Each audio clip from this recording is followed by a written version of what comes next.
આજે આપણે મગની છૂટી દાળ બનાવીએ છીએ, જે કઢી સાથે બહુ જ સ્વાદિષ્ટ લાગે છે. એમાં બેસિક મસાલા લાલ અને લીલું મરચું, સૂકું લાલ મરચું, લીલું મરચું, હળદર અને મીઠું અને સાકર હોય છે. હવે આમ દાળની ખાસ ખાસિયત એ હોવી જોઈએ કે એ છૂટી જ રહે અને લોંદો ના થઈ જાય. એની માટે પાણી બહુ સાચવીને નાખવાનું. પહેલાં આપણે તેલ મૂકશું.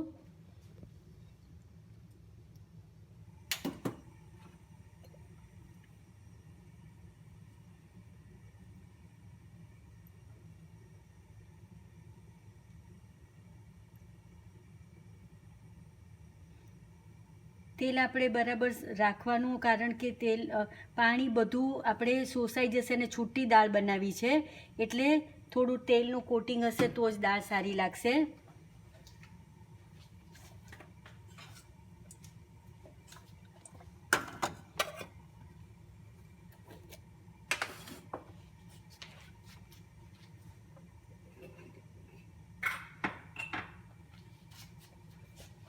હવે આપણે એમાં રાઈ નાખશું.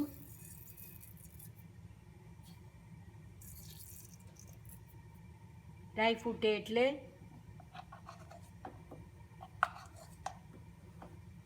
હિંગ નાખી દઈશું. ગેસ હવે ધીરો કરી નાખશું. આપણે મરચાં નાખશું તો મરચાં ઉડે નહીં. આ સૂકા મરચાં છે અને લીલું મરચું છે, જેને આપણે કટ કરી લીધું છે વચ્ચેથી, એટલે એની તીખાશ આવે.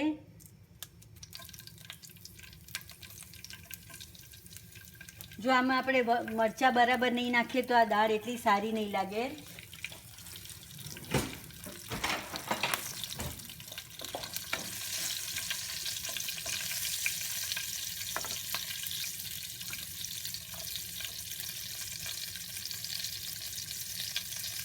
હવે આપણે હળદર નાખશું.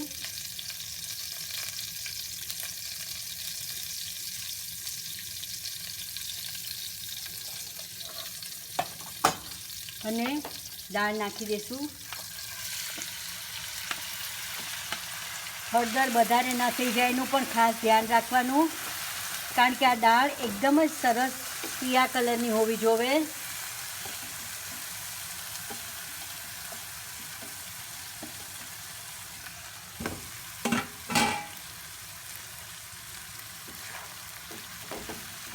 હલાવી નાખવાનું.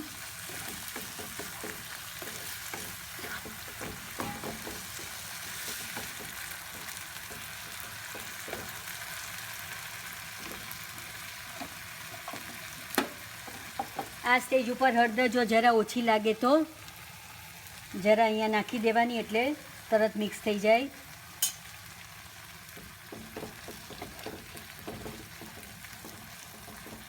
પાણી હવે આ દાળમાં ડૂબે એટલું જ પાણી નાખવાનું, વધારે પાણી નહીં નાખવાનું.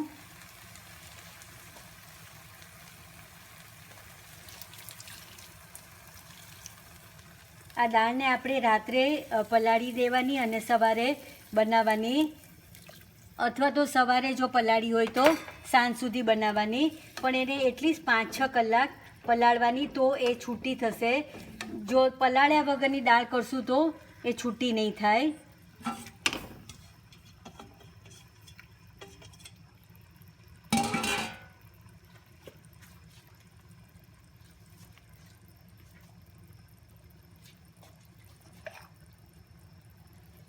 હવે એમાં મીઠું નાખી દઈશું.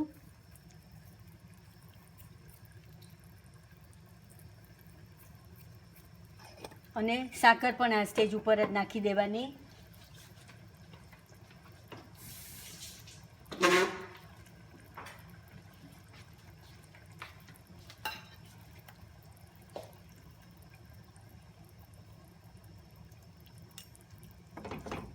સાકર આપણે લગભગ 1 થી 1.5 ચમચી નાખી છે, અને મીઠું સ્વાદ પ્રમાણે. આટલું જ પાણી નાખવાનું જેમાં દાળ ડૂબી જાય એટલું, અને ઢાંકી દેવાની.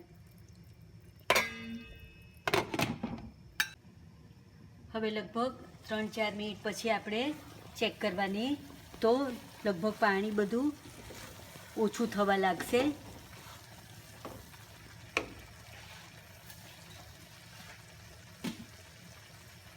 અહીંયા આપણે જોઈ જોવાનું કે દાળ કેટલી થઈ ગઈ છે. જો એને દાળને પ્રોપર પલાળી હશે તો લગભગ પોણી ચડી જવા આવશે, અને જો ઘણી કાચી લાગે તો પાછું જરા પાણી નાખવાનું. પણ પાણી જ્યારે પણ નાખીએ ત્યારે બહુ જ સાચવીને નાખવાનું.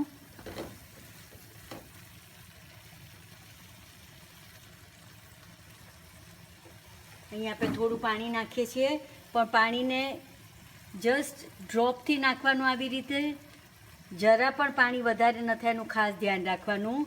2 મિનિટ પછી પાછું આપણે ચેક કરશું, અને પછી આપણે એને લોઢી પર મૂકી દઈશું અને એને થવા દઈશું. સીમર થઈને પ્રોપર દાળ ચડી જશે. પાછું એને ઢાંકી દઈશું. ગેસ સાવ સ્લો કરી નાખવાનો, એકદમ ધીરા ગેસમાં રાખવાનું, એટલે દાળ નીચે બળી ન જાય. અને લગભગ 1-2 મિનિટમાં આપણે પાછું ચેક કરશું.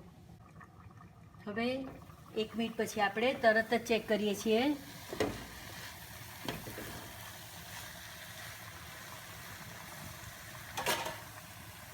અહીંયા હવે આપણે એને લોઢી પર મૂકી દેવાની. આટલો ધીરો ગેસ છે અને આ લોઢી મૂકી દીધી છે. હવે જરા પણ આપણી દાળ બેસવાનો પણ ડર નહીં રહે, અને ધીરા ગેસે દાળ એકદમ ચડી જશે. જ્યારે આપણે ગેસ બંધ કરશું ત્યારે આ સ્ટેજ ઉપર દાળને ચોક્કસ ચાખી જોવાની. જો મીઠું ઓછું લાગે તો અહીંયા તરત એડ કરી દેવાનું. સાકર ઓછી લાગે તો પણ એડ કરી દેવાનું. અને મરચુંનો સ્વાદ ના આવતો હોય તો ઝીણા કાપીને મરચાં પણ નાખી શકાય. પણ આ સ્ટેજ ઉપર જે કાંઈ એડ કરવું એ કરી દેવાનું, અને પાછું દાળને ઢાંકી દેવાની. આ વધારે પાણી ન હોય એનું ખાસ ધ્યાન રાખવાનું. અને દાળ ચડી જવા ન આવી હોય તો પાછું પાણી છટકોરી દેવાનું.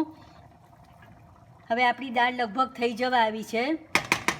લોઢી પર એને લગભગ 5-1 મિનિટ આપણે થવા દઈશું, અને પછી આપણે ગેસ બંધ કરી દઈશું.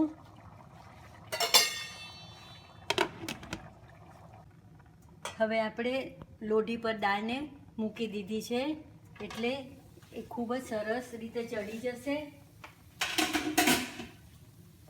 અને એને જરા પણ બળશે પણ નહીં. જો વાસણથી એકદમ જ છૂટી, અને પાણી પણ જરા પણ નથી રહ્યું. હવે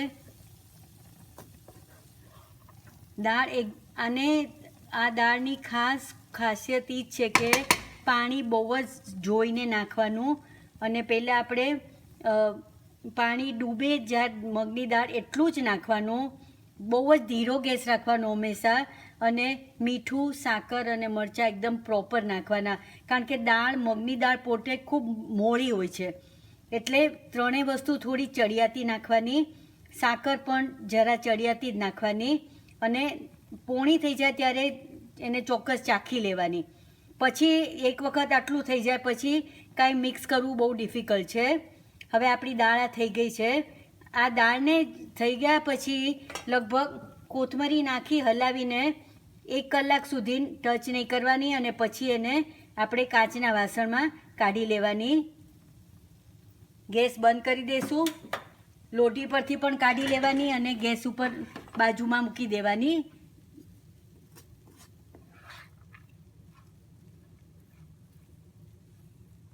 એને વધારે અડવાનું નહીં, એટલે દાળ તૂટી ન જાય.